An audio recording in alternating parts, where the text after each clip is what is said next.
Gender socialization. Socialization is the lifelong process that we all go through every day. It's the way that we learn about our culture and about society and expectations and right and wrong. It's how we learn everything, okay? And there's lots of different variables to how we go about doing this, but everything from knowing how to walk, to use a restroom, to use utensils, the language we speak, all of that is done through our socialization. Gender socialization is the same. So your gender is the way that we express ourselves, that sometimes lines up with our sex, our biological sex, and sometimes doesn't. Typically, you think, if you act like a man, act like a lady, boy, girl, right? But not biologically. Your gender is more the way that you express those markers. Your gender socialization begins at birth and really before birth, because what is one of the first things that we ask a woman when she's pregnant? About 16 to 20 weeks in, we start asking, what is it? Is it a boy or a girl?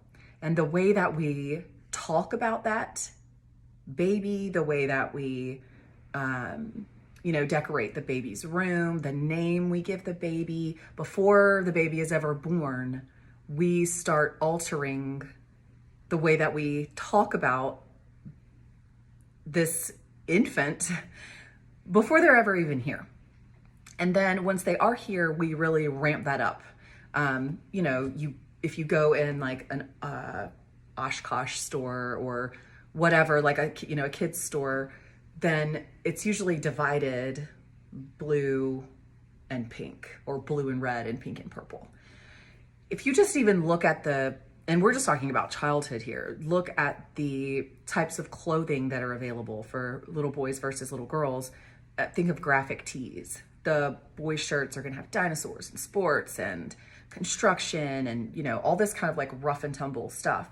The girls' clothes and t-shirts are gonna have rainbows and butterflies and kittens and, much softer things. In the girls' section is gonna be dress-up clothes. And typically, with the exception of one or two, maybe like professional, doctor dress-up things, it's gonna be princess and princess adjacent things. The boys don't even typically have dress-up clothes, but if they do, they're like, dinosaur masks or superheroes.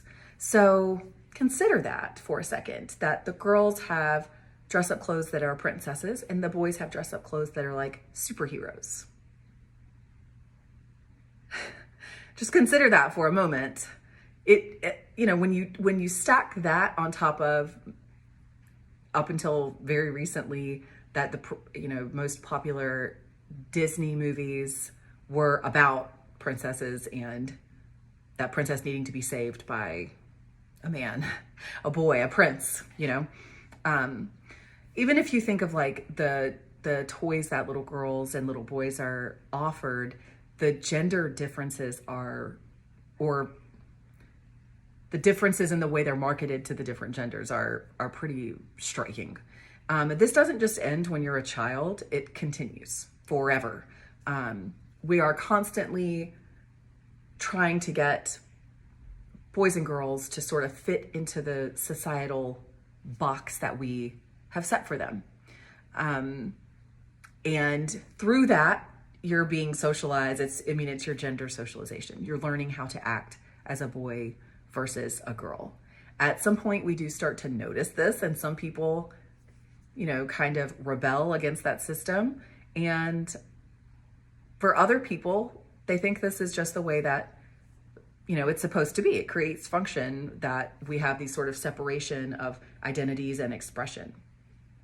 How you feel about it is entirely up to you, but there is no question that we begin teaching infants, little boys and little girls, how to behave based on their biological sex the moment that they are born.